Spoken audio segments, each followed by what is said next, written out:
Hai, jumpa lagi nih sama Bang Parku. Semoga kaulah muda dan kaulah tua yang menonton video ini selalu diberikan kesehatan, kesuksesan, dan juga kebahagiaan ya. Amin.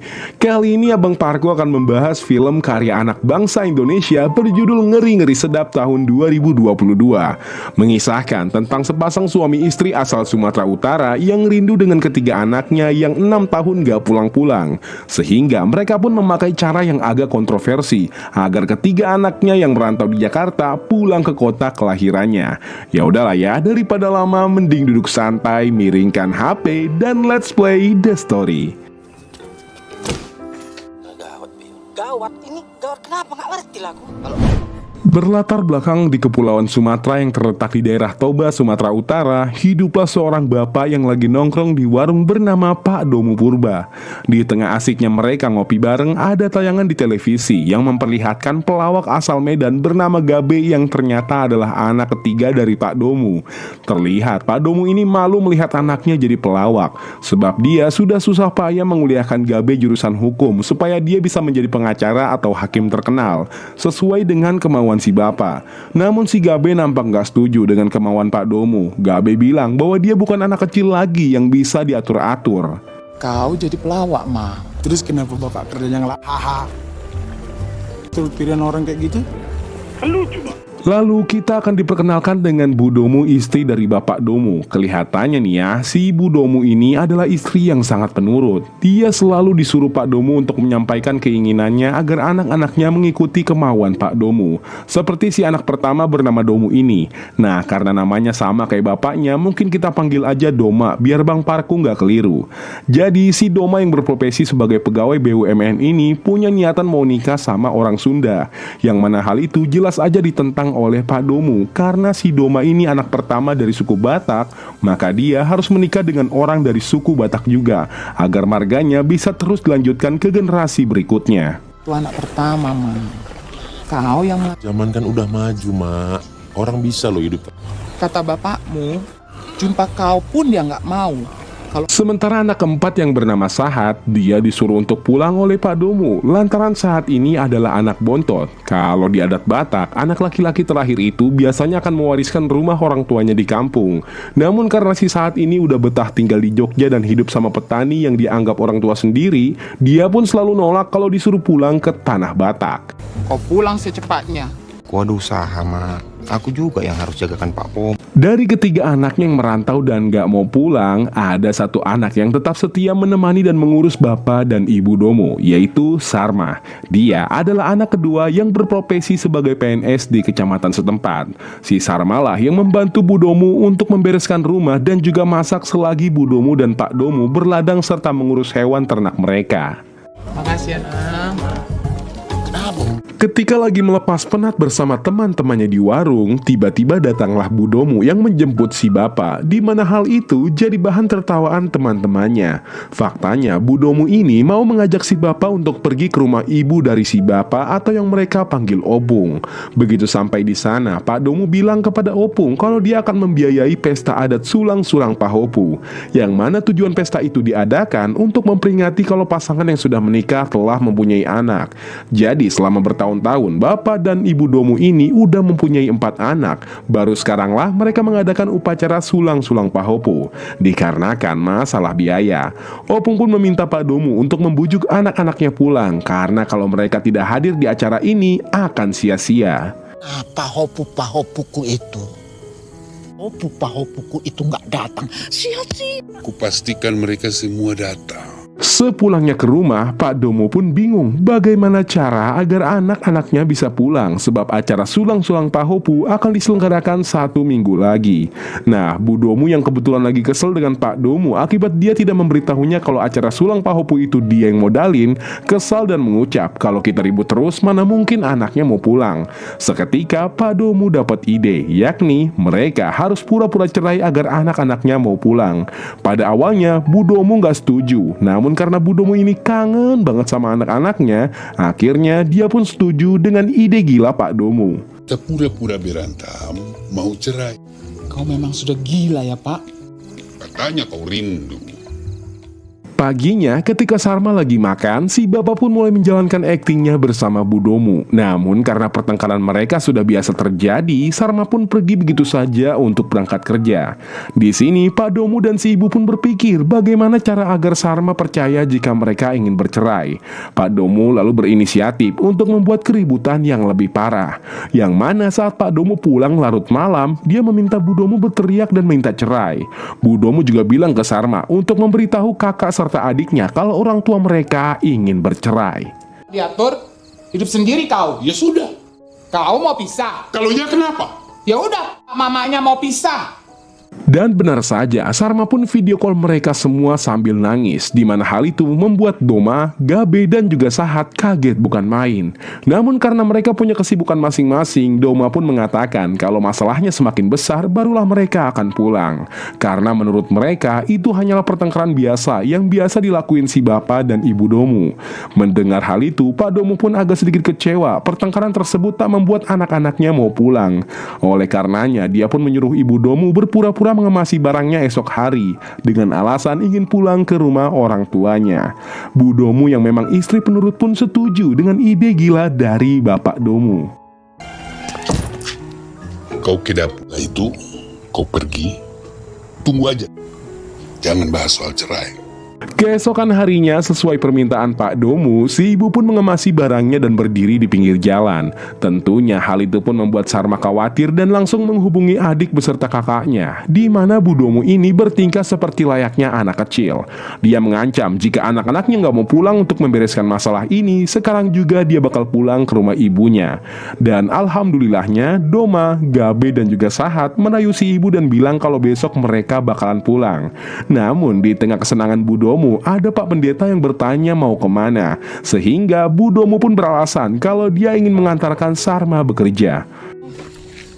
Mau kemana? Ntar si Sarma pergi kerja, Mang. Pergi tasmu. Masing-masing dari mereka lalu meminta izin. Gabe meminta izin kepada produsernya untuk pulang kampung selama 2 hari. Sementara si Doma izin kepada mertuanya untuk pulang sebab ada masalah dalam keluarganya. Lucunya di sini mertua Doma yang orang Sunda bilang kalau sampai Doma nggak balik lagi ke Bandung, maka Doma harus mengganti uang gedung pernikahan yang sudah dibayar bapak mertuanya. Sedangkan si Sahat yang tinggal di Jogja bersama petani pun izin dengan Pak Bromo. Dengan baik hati, Pak Bromo mengizinkan Sahat pulang. Bahkan dia berpesan dimanapun Sahat berada, dia harus bermanfaat bagi orang lain. Orang tuamu butuh kamu kok.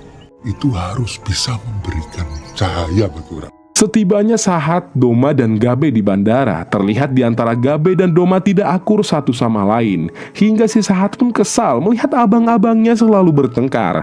Gak lama setelahnya datanglah Sarma yang memeluk mereka. Dia bingung harus sedih atau senang sebab di tengah kebahagiaan melihat adik dan juga abangnya pulang, orang tua mereka sedang dalam masalah. Dalam perjalanan Gabe juga bilang kalau besok hari dia sudah harus pulang lantaran jadwal syutingnya padat. Ia meminta malam ini juga masalah orang tuanya cepat diselesaikan.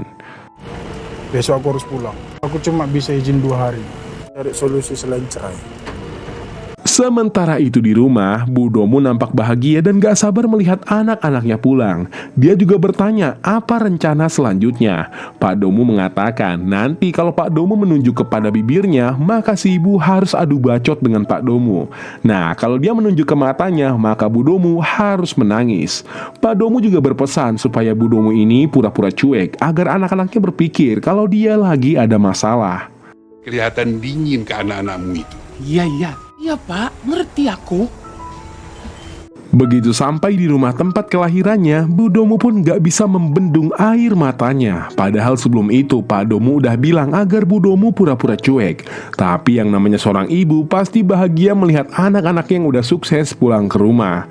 Sedangkan Pak Domu yang kedatangan mereka terlihat sarkas dan mengatakan kepada anak-anaknya kalau mereka udah lupa sama orang yang udah bikin mereka sukses, yaitu Pak Domu sendiri. Lupa sama yang bikin sukses. Sukses-sukses ya kalian ya. Malam harinya saat hendak makan malam, akting dari si bapak dan ibu Domu benar-benar membuat anak-anaknya pusing. Dimana pada saat makan, Pak Domu takut kalau makanannya diracun oleh ibu Domu. Sehingga Gabe pun mendoakannya biar nggak ada yang meninggal sesudah makan masakan Bu Domu. Bahkan di momen yang harusnya bahagia, si bapak membuat Doma kesal dengan mengucapkan bahwa masakan Bu Domu yang enak nggak bikin dia pulang ke kota kelahirannya. Enak sedunia. Nggak ada yang... Tapi masakan mamamu pun nggak sanggup bikin kau pulang kan? Lalu saat selesai makan dan mereka bertanya apa alasan Bu Domu ingin bercerai dengan si bapak, sesuai kode dari Pak Domu, Bu Domu pun mengikuti semua instruksinya, dari mulai berbicara sampai menangis, sehingga membuat anak-anaknya nggak tega dan memutuskan untuk membicarakan masalah ini besok pagi.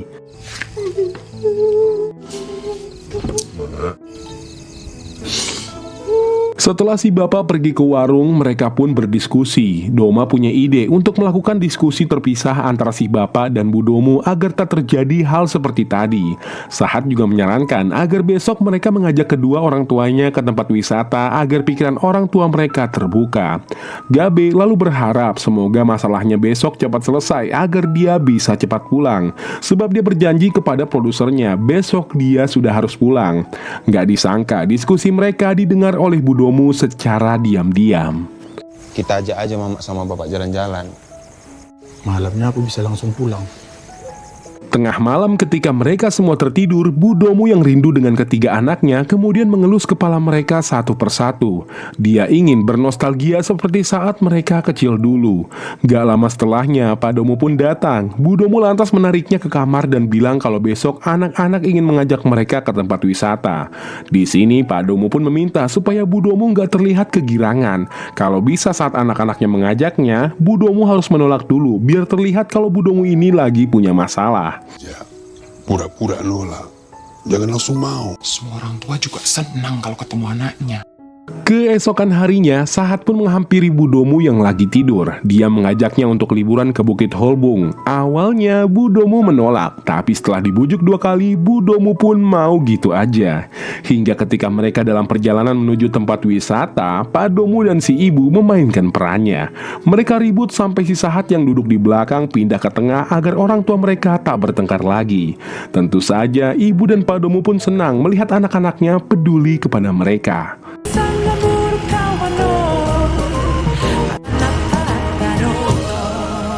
Saat sampai di Bukit Holbung, terlihat hamparan Danau Toba yang indah.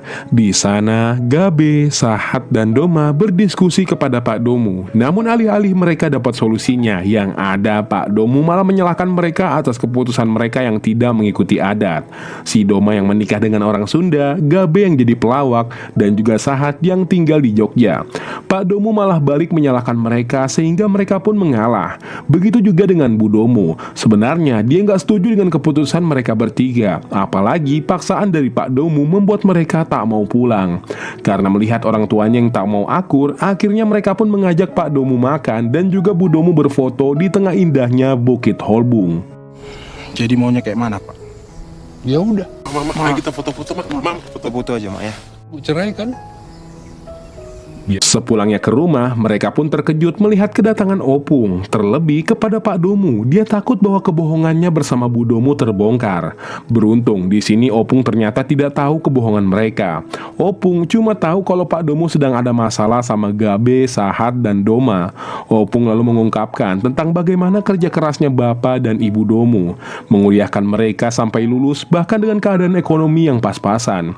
Pak Domu bisa membiayai pesta adat sulang-sulang Pahopu. Opung juga bilang bagi orang suku Batak harta itu bukan cuma uang, tapi keturunan. Makanya Opung meminta mereka menghargai keinginan Pak Domu karena dia telah bersusah payah menguliakan mereka sampai sesukses sekarang. Tapi dia kerja keras. Penting itu keturunan. Harta itu bukan cuma uang. Mendapat wejangan dari Opung, Gabe dan yang lain pun sepakat untuk terus di Toba sampai acara sulang Pahopu digelar. Bahkan si Gabe pun tak mengangkat telepon dari produsernya demi bisa menyelesaikan masalah ini. Doma lalu bilang bahwa harus ada orang yang lebih tua bisa menyelesaikan masalah Bapak dan Ibu Domu. Kalau enggak, yang ada masalah ini bakalan tambah runyem. Gak bisa kalau kita yang ngomong. Datang ke pesta Opung, baru aku pulang. Maka dari itu, mereka pun memanggil Pak Pendeta agar bisa mencarikan solusi kepada Bapak dan Ibu Domu agar tidak bercerai. Pak Pendeta bilang kalau dia nggak bakal cerita ke siapapun tentang masalah ini, asalkan Bapak dan Ibu Domu mau berdiskusi berdua di kamar. Mau nggak mau, mereka berdua pun ke kamar untuk mengatur rencana baru, sebab rencana mereka sudah mulai berantakan. Nggak kehabisan akal, Pak Domu pun meminta Bu Domu berteriak supaya Pak Pendeta dan anak-anaknya berpikir kalau mereka memang benar-benar ingin cerai. Alhasil mereka pun benar-benar pusing dengan keputusan Bapak dan Ibu Domu yang bilang kalau mereka akan menyelesaikan masalah ini setelah acara sulang-sulang Pahopu diselenggarakan. Nggak apa-apa. Apalagi topik yang dibahas penting. Karena tak ingin membuat Bu Domu sedih, akhirnya Gabe, Sahat, dan Doma mengajak Bu Domu berbelanja. Di sana terlihat mereka tak menikmati suasana pasar sebab yang ada di pikiran mereka tentang kesibukan masing-masing di kota. Nah, di satu momen ketika si ibu ingin bernostalgia ke tempat mereka makan dulu, mereka dibuat kaget ketika si ibu memesan mie sop khas Medan 1 mangkok untuk berempat. Tentunya Gabe yang sekarang udah jadi artis pun malu dan langsung memberikan uang ganti rugi kepada bapak penjual mie sop atas kerugiannya selama ini. Sebab dari mereka kecil hingga sekarang, si ibu selalu membeli mie sop 1 untuk keempat anaknya. Kalian beneran kayak gini karena nggak punya duit. Ini kelakuan mamanya. Gua artis itu. Malam harinya terlihat Sarma sedang merenung di luar rumah sambil ditemani semilir angin Danau Toba. Selang beberapa saat datanglah Doma yang menanyakan bagaimana kabar hubungan Sarma dengan cowoknya yang udah lama dia pacarin. Di sini Sarma pun bilang kalau dia udah putus dan malah mengalihkan pembicaraan. Kenapa Doma nggak akur dengan Sahat dan juga Gabe? Sementara sama Sarma mereka sangatlah akur. Doma lalu bilang kalau sedari kecil dia nggak pernah melihat bagaimana bapaknya menunjukkan kasih sayang kepada sesama laki-laki. Sedangkan kepada Sarma, mereka melihat bagaimana Pak Domu menunjukkan kasih sayang. Dari sini kita bisa lihat betapa kerasnya Pak Domu mendidik ketiga anak laki-lakinya sampai sesukses sekarang. Sampai-sampai mereka nggak tahu bagaimana cara menunjukkan kasih sayang ke sesama laki-laki. Abang udah bicara sama Sahat sama Gabe? Mereka kan adikmu juga, Bang. Bapak itu gak pernah menunjukkan rasa sayangnya yang laki-laki ini. Tibalah mereka di hari acara sulang-sulang Pahopu. Sebelum berangkat, Doma pun dibuat kesal dengan Pak Domo karena dia salah memilihkan kain ulos. Masalahnya, kain ulos yang diambil Doma adalah kain ulos untuk acara kematian, bukan untuk upacara sulang-sulang Pahopu. Di sini, Pak Domo menyalahkan Doma. Coba aja dia mau menikah dengan orang Batak, pasti dia bakal tahu apapun mengenai suku Batak. Tentunya, hal itu pun membuat Doma kesal. Beruntung aja ada Sarma, sehingga mereka pun lanjut datang ke rumah Opung untuk mengadakan acara adat sulang-sulang Pahopu. Ulos untuk orang meninggal itu. Nggak kawin sama orang Batak. Biar ada yang ngajak. Udah, Bang. Biar aku aja. Selesainya acara adat, nampak Pak Domu dan kawannya yang lain tengah berbincang. Di sini kawan-kawan Pak Domu pun tertawa dengan lawakan yang dilontarkan oleh Pak Domu. Mereka bilang bahwa bakat melawak Pak Domu menurun ke Gabe yang sekarang menjadi pelawak terkenal. Namun Pak Domu bilang kalau Gabe hanya sementara menjadi pelawak karena dia ingin anaknya menjadi pengacara hebat seperti Hotman Paris. Hal itu pun didengar Gabe sampai-sampai membuatnya emosi. Beruntung aja ada orang yang meminta foto sehingga Gabe nggak jadi adu bacot sama Pak Domu. Si Gabe bilang dia melawak cuma sementara. Sementara itu, Sahat yang udah kelamaan di Jogja bingung ketika melihat ibu-ibu yang ngumpetin daging di tasnya. Pas si ibu tersadar, dia pun bilang kalau daging itu sengaja dia umpetin buat anak-anaknya di rumah. Nah, karena bingung mau manggil si ibu dengan sebutan apa, inilah yang terjadi. Aduh maaf, udah lupa-lupa aku nantulang. Anakku di rumah. Iya Namburu. Permisi Bude. Sebelum mereka pamit ke rumah, Opung pun berterima kasih kepada Pak Domu karena dialah acara sulang-sulang Pahopu ini ada. Opung juga sangat bahagia melihat cucu-cucunya yang udah sukses hadir ke acara adat yang spesial ini. Baginya nggak ada yang paling berharga selain kehadiran mereka. Apalagi keluarga Pak Domu terlihat sangatlah harmonis. Si Opung ini nggak tahu aja, padahal keluarga Pak Domu lagi ditimpa masalah. Kasih ya Pahopu. Kayaknya besok, Pung. keluarga kalian. Ketika semua anak-anaknya tertidur, Budomu pun membangunkan si bapak dan bertanya apa rencana selanjutnya agar anak-anak mereka tidak pulang, sebab Budomu masih sangat merindukan ketiga anaknya. Namun Pak Domu yang udah kecapean bilang besok aja baru mereka menyusun rencana baru. Hal itu pun membuat Budomu kepikiran sampai-sampai dia nggak tidur semalaman.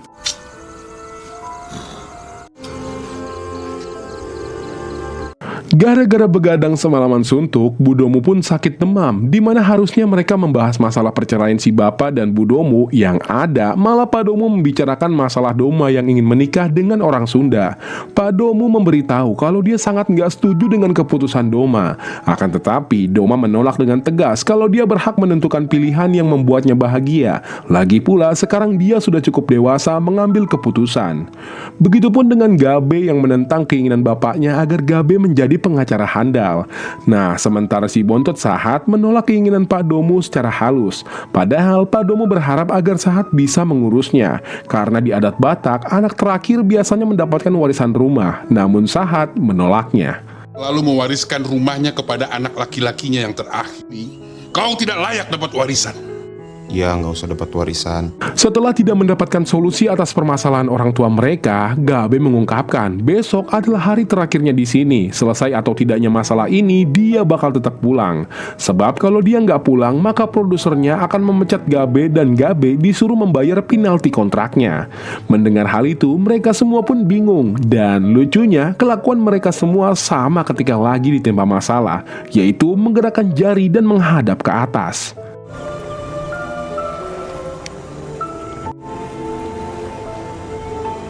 Di hari berikutnya saat si ibu mulai pulih, mereka pun berdiskusi lagi di atas meja makan. Pada awalnya si bapak dan Budomu ngira jika mereka mengulur waktu maka ketiga anaknya nggak bakal pulang. Namun di luar dugaan, Doma dan Gabe mengikuti kemauan mereka untuk bercerai dan memutuskan untuk pulang malam ini juga. Nah, di saat mereka sedang berkemas, Pak Domu pun kesal dan meminta kepada mereka untuk mendengarkan apa kemauan bapaknya. Dia merasa sekarang anak-anaknya telah melawan sehingga terjadilah adu argumen di antara Pak Domu dan juga ketiga anak laki-lakinya. Mereka nggak setuju atas permintaan Pak Domu untuk mengikuti ego dan keinginannya. Tapi kami belum cukup dewasa untuk melawan. Biarkan aku milih apa yang bikin aku bahagia. Maunya bapak itu nggak bikin kami bahagia, Pak. Di tengah adu argumen yang hebat, si ibu menghampiri Pak Domu dan bilang kalau dia udah capek dengan keegoisan Pak Domu. Gara-gara keegoisannya lah dia jauh dari anak-anaknya. Bu Domu juga mengungkapkan bahwa rencana untuk bercerai memang pura-pura. Tetapi alasan-alasan si ibu capek dengan sikap Pak Domu itu bukanlah pura-pura. Tentunya Doma, Sahat, dan Gabe pun bertanya kepada Sarma apakah dia mengetahui kebohongan si bapak dan ibu Domu. Dengan tangis yang sudah tidak membendung, Sarma mengungkapkan kalau dia sebenarnya tahu jika semua masalah ini adalah pura-pura. Aku mau balik ke rumah ini. Aku pun sekarang betul-betul nggak ada. Semua berawal ketika si bapak meminta kepada Sarma untuk pura-pura nggak tahu tentang rencana pura-pura cerai ini kepada Sahat, Doma, Gabe, dan Ibu Domu. Itu semua dia lakukan agar si bapak memenuhi keinginannya, yaitu menuntut anaknya untuk mengikuti apa yang dia inginkan. Sarma juga mengungkapkan tentang keresahannya selama ini. Jadi alasan kenapa dia bisa putus dengan pacarnya yaitu gara-gara Pak Domu tahu kalau cowok Sarma berasal dari Jawa. Bahkan cita-cita sebenarnya si Sarma ini ingin menjadi chef, bukannya PNS di kecamatan. Mendengar hal itu, Doma, Sahat, dan Gabe pun sedih. Di saat mereka sudah memenuhi keinginannya, Sarma memendam itu semua agar dapat menjaga dan merawat bapak serta ibu Domu. Bu Domu yang melihat kekacauan ini kemudian bilang kalau dia ingin pulang ke rumah orang tuanya dan memutuskan bercerai beneran dengan si bapak. Selesai hari ini. Selesai sudah keluarga ini di sini. Sepulangnya dari warung, Pak Domu melihat rumahnya sudah tidak ada orang. Hingga saat pagi tiba, datanglah Sahat yang bilang kepada si bapak bahwa Bu Domu dan Sarma tinggal di rumah orang tua Bu Domu. Dia juga bilang bahwa Gabe dan Doma telah pulang. Di sini Sahat yang gak tega melihat bapaknya sendirian mengungkapkan alasan kenapa dia bisa nurut dan sayang sama Pak Bromo. Itu dikarenakan Pak Bromo selalu mendengarkan apa keinginan Sahat. Bahkan alasan dia ingin pulang ke Toba sebenarnya karena suruhan Pak Bromo yang selalu meminta menengok bapak dan ibu Domu. Sebab mau bagaimanapun mereka adalah orang tua Sahat yang sudah bekerja keras merawat dan menguliahkannya. Setelah berbicara panjang lebar, Sahat pun pamit untuk pulang ke Yogyakarta tinggal bersama Pak Bromo. Aku pulang ya, Pak. Hari demi hari dilalui Pak Domu sendirian di rumahnya. Dari sini dia baru merasakan benar-benar sendirian dan gak punya siapa-siapa. Bahkan sudah beberapa hari ini dia jarang makan. Oleh karenanya Pak Domu pun mendatangi opung atau ibu kandungnya. Di sana Pak Domu beralasan kalau dia sangat rindu dengan makanan masakan opung. Tapi di sini opung sebenarnya tahu masalah yang terjadi, sebab Sarma menelponnya seminggu yang lalu. Dan alasan kenapa opung tidak datang mengurus Pak Domu yaitu ingin memberikannya pelajaran bahwa Pak Domu itu memang butuh anak dan istrinya. Opung juga bilang kalau Pak Domu ini telah berhasil membuat anaknya jadi pintar. Jadi sebagai orang tua harusnya Pak Domu pun ikut berkembang seperti anak-anaknya serta menerima keinginan mereka. Kalau anakmu jadi pintar, pikir jangan kau marah. Mama pun nggak tahu. Setelah mendapatkan wejangan dari Opung, Pak Domu, Opung dan juga keluarga lalu mendatangi Ibu Domu di kediaman orang tuanya sesuai adat Batak. Mereka meminta maaf dan meminta Bu Domu mau balik dengan Pak Domu. Namun di luar dugaan, ternyata Bu Domu menolak dan memberikan satu permintaan. Kalau si bapak ingin Bu Domu pulang, maka dia harus menjemputnya dengan anak-anaknya. Kami berharap, Mama, mari kita pulang. Adegan lalu berpindah ke Gabe yang lagi live di acara televisi. Dia benar-benar terkejut ketika Pak Domu datang sebagai kejutan. Di sini Pak Domu pun meminta maaf atas keegoisannya. Jika memang menjadi pelawak adalah kebahagiaan Gabe, maka Pak Domu merestuinya. Apa yang bisa bikin dia bahagia? Bapak minta maaf. Selanjutnya, Pak Domu mendatangi Neng Santi, yang mana dia adalah calon istri si Doma. Pak Domu tak menyangka, ternyata meskipun Doma hidup lama di Bandung, dia mengajarkan Santi tentang adat-adat Batak. Bahkan Santi mau jika Pak Domu ingin pernikahannya nanti menggunakan adat Batak. Mau kau kawin pakai adat Batak? Mau. Mau. Lalu Pak Domu pun datang ke rumah Pak Bromo. Di sana Pak Bromo mengungkapkan tentang pengaruh baik dan betapa sayangnya warga desa kepada Sahat, yang mengajarkan tentang cara berdagang dan juga menanam padi beserta tumbuhan yang lain menggunakan cara adat Batak. Mendengar hal itu, tentu Pak Domu bangga melihat anaknya dapat bermanfaat bagi orang-orang di sekitarnya.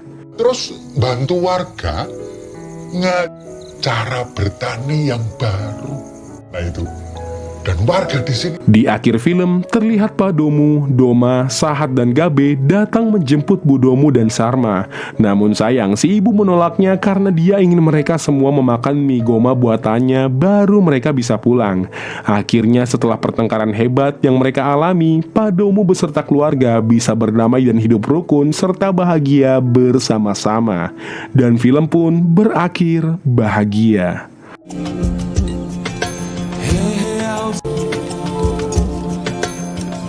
Nah, gimana kaulah muda dan kaulah tua film hasil karya dari Bang Benedion Raja Guguk ini? Kalau Bang Parko sih kasih 10 jempol buat film ini, karena meskipun film ini mengangkat adat dan suku budaya Batak, namun makna yang bisa kita ambil sangatlah berharga, yaitu mengenai pentingnya kebersamaan keluarga.